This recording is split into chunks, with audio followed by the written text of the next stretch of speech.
기즈워드 8월 7일 목요일입니다. 하나님께서 오늘 우리에게 주시는 말씀은 큐티인 본문 중에서 사사기 19장 13절에서 15절까지의 말씀입니다. 사사기 19장 13절에서 15절까지의 말씀을 제가 봉독하겠습니다. 또 그 종에게 이르되 우리가 기브아나 라마 중 한 곳에 가서 거기서 유숙하자 하고 모두 앞으로 나아가더니 베냐민에 속한 기브아에 가까이 이르러 해가 진지라. 기브아에 가서 유숙하려고 그리로 들어가서 성읍 넓은 거리에 앉아 있으나 그를 집으로 영접하여 유숙하게 하는 자가 없었더라. 아멘. 네, 오늘 말씀의 제목은요, 세상 문화에 길들여진 사람들이라는 제목으로 하나님의 은혜를 나누도록 하겠습니다. 여러분, 19장 1절에서요 시작을 보면은 이스라엘의 왕이 없었을 때에 이 첫 단락은요 이 18장 1절과 마찬가지로 우리에게 경고해 줍니다. 이제 사사의 등장은 막을 내렸지만 여전히 이스라엘은 자신들이 보기에는 옳고 주님이 보시기에는 그런 악한 행동을 일삼으며 살아가고 있었습니다. 사람 이름이, 여러분 오늘 본문에 보면요, 사람 이름, 인물의 이름이 등장하지 않지만 레위인 중심으로 이야기가 전개되고 있음을 우리는 확인할 수 있습니다.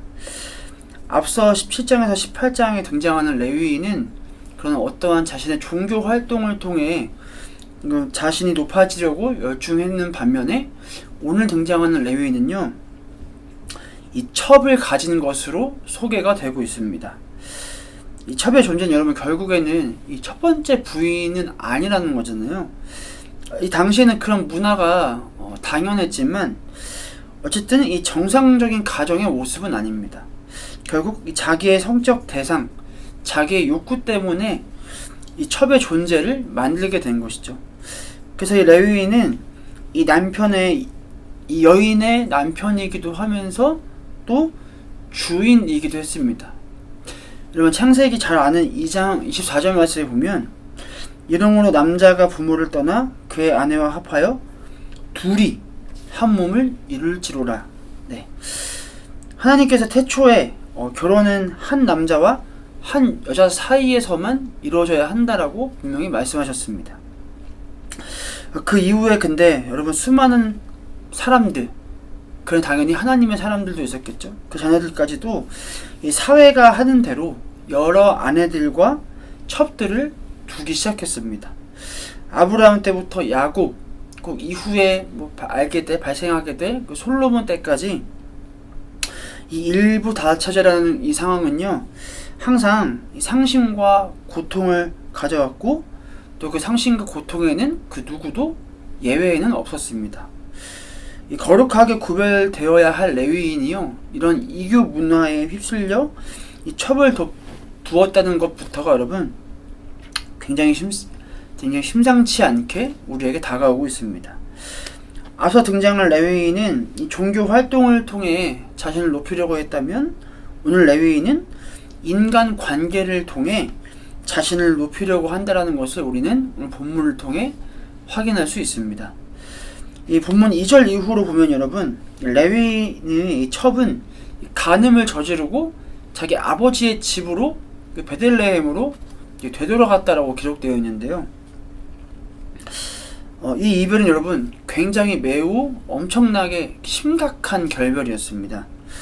아니, 집으로 돌아간 것이 무슨 문제가 있나요? 라고 이렇게 질문할 수도 있겠지만 이 시대는 특히 아내가 주인과 이 남편을 떠나는 것은 절대로 허락되지 않았던 그런 내용이 있었거든요.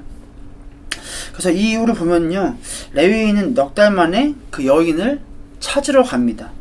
그때 여러분 그의 첩의 아버지, 그 레위인의 그 장인은 그를 굉장히 맞이해주고 환대해주고 또 5일 동안 유숙하도록 머물도록 이렇게 안내를 해줬습니다. 여러분, 이 고대 근동사회에서는요, 이 손님 접대, 나그네를 대접하는 것은요 그냥 의무였어요. 의무, 마땅히 해야 할 일이었습니다. 따라서 지금의 환대는 매우 당연하고 지극히 정상적인 것입니다. 그런데 더욱 이 장인이 환대했던 이유는 사실은 그 본심이 숨겨져 있는데요. 자신의 딸이 도망쳤기 때문에 자신의 가문이 받게 될 그런 형벌을 면하고자 했던 동기가 있었습니다. 그러니까 자신의 가문이 평생 이 도망자 집안으로 이 낙인이 찍히는 것을 이제 염려하고 두려워하고 걱정했기 때문에 그것을 피하고자 하는 목적으로 그 사위를 굉장히 환대를 해줬던 것이죠. 여러분, 이런 모든 정황들을 보면요, 여인의 아버지나 레위인 남편이나 모두 이 여인, 이 첩이라는 이 여인을 하나의 인격체로 바라보지는 않았던 것 같습니다. 굉장히 물건 취급하듯 바라보고 있었죠. 왜 그렇게 생각하냐면요, 여러분, 그러니까 아버지는 가문의 치욕을 면하고자 피하고자 하는 것이 목적이었고, 그 환대의 목적이 말이죠. 레위인은 이 첩이지 않습니까? 그러니까 사랑이라기보다는 자신의 성적인 혜택, 성적인 욕망을 놓치지 않고 다시 확보하고자 하는 것에 그런 목적이 1순위의 목적이 있었던 것이죠. 그러니까 둘 다 여인이 어떠한 마음가짐과 상태인지는 전혀 중요하지도 않았고 그들은 그 여인의 상태를 돌아보지도 않았습니다. 그럼 이제 그 9절 이후에는 레위인이 여인과 함께 다시 떠나고자 하는데요. 여인의 아버지의 만류에도 불구하고 그들은 여부스 지역 쪽으로 가기 시작합니다. 그 땅은 베냐민 지파가 아직 정복하지 못했던, 그러니까 쉽게 말하면 가나안 민족의 땅이었던 것이죠. 즉 하나님을 모시지도 않고 하나님이 거주하지도 않은 땅이었습니다. 그러니까 레위인의 종은 우리가 거기서 유숙하자, 머물자라고 제안했지만 레위인은 12절에서 이제 뒤늦게나마 정신을 차렸는지 이렇게 고백하는데요. 이스라엘 자손이 아닌 이 이방 사람의 성읍으로 들어갈 수는 없다. 기브아까지 가야 한다. 네, 해가 저문 늦은 밤이었지만 레위인은 이제라도 정신을 차려서요, 그 땅에서는 이스라엘 사람은 안전하지 않을 수도 있다라는 것을 깨닫게 되었습니다. 그래서 이제 이 기브아나 라마로 가자라고 이제 그들을 이끌기 시작하는데요. 왜냐하면 그 땅은 이 베냐민 지파의 땅이었기 때문입니다. 하나님의 백성의 땅이기 때문에 거기로 가는 것이 안전할 것이다라고 이제 생각을 하게 된 거죠. 근데 마지막 여러분 15절 마지막 말씀을 보세요. 이들이 기대했던 상황은, 이 레위인이 기대했던 상황은 일어나지 않습니다. 도착까지는 했으나 그들에게 말을 걸거나 환영해주는 누군가가 아무도 없었습니다. 앞에서 레위인의 그 첩의 아버지가 보여준 환대와는 굉장히 조금 대조적인 상황을 보여주고 있죠. 나그네를 환대해주는 것이 당시 문화에 되게 당연한 거라고 하지 않았습니까? 그 당연한 것도 이제 당연하지가 않은 그런 상황이 되어버린 것입니다. 사랑하는 여러분, 그러니까 이런 상황들이 이 사사기 시대에 직면한 과제이자 문제입니다. 이 세상 사람들이 자신의 욕구를 채우기 위해 하나님의 창조 질서를 어기면서요, 굉장히 다양한 방식으로 애쓰고 노력하고 있습니다. 자신의 열심을 내고 있죠. 그래서 여러분, 그 중심에는요, 오늘 본문에 따르면 레위인, 즉 하나님의 백성, 하나님의 자녀가 이 스토리의 중심 인물로 자리 잡고 있습니다. 그러니까 이 레위인은 오늘날 여러분 바로 내 자신입니다. 여러분은 어떠십니까? 세상 문화에 길들여지고 물들 만큼 물들어서 영적인 감각이 마비되어 있진 않으십니까? 레위인은 뒤늦게나마 가나안이 아닌 이스라엘 백성이 있는 지역으로 가면 나를 환대해주고 거기서 쉴 수 있지 않을까? 거기서 안전함을 얻을 수 있지 않을까라는 것을 기대하고 갔지만 기대하는 정말 다른 결과를 마주하게 되었습니다. 아무 사람도 말도 걸어주지 않고 맞아주지도 않고 환대해주지 않는 사람, 여러분 혹시 그 사람이 나는 아닌지 돌아볼 수 있기를 바랍니다. 여러분 주변에 있는 믿음의 동역자들, 그런 영적인 나그네들을 여러분 환대하고 그들 받아들일 준비가 되어 있으십니까? 남들도 안 하는데 제가 왜요? 여러분, 이런 생각에서 벗어날 수 있길 바랍니다. 그러니까 남들이 안 하니까 내가 한다. 반대로 남들이 해도 나는 하지 않는다.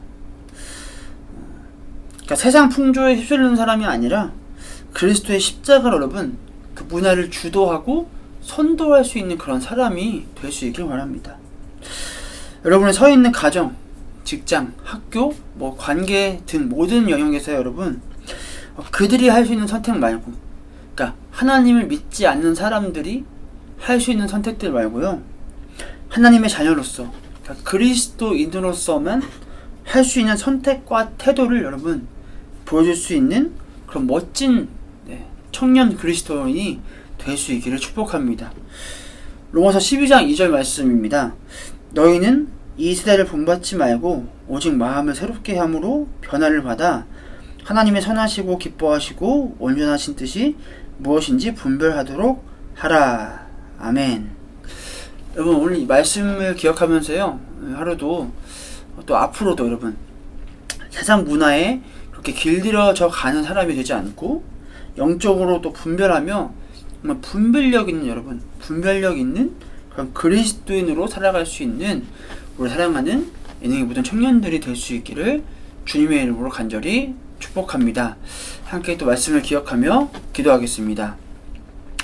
사랑의 주님, 오늘 하루도 말씀으로 이렇게 시작할 수 있는 귀한 아침을 허락해 주시니 감사드립니다.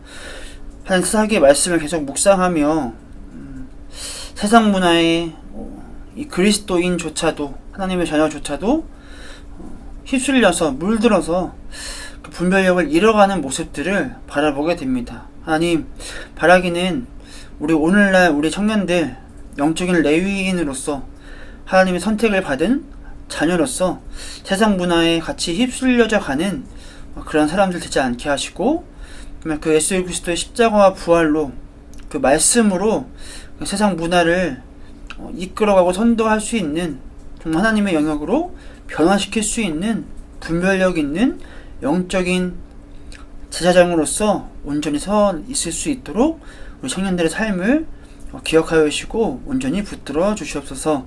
오늘 하루도 주님께서 우리 삶을 이끌어 주실 것을 믿고 신뢰하오며 지금도 살아계셔서 우리와 함께 하시는 예수 그리스도 이름으로 기도드립니다. 아멘.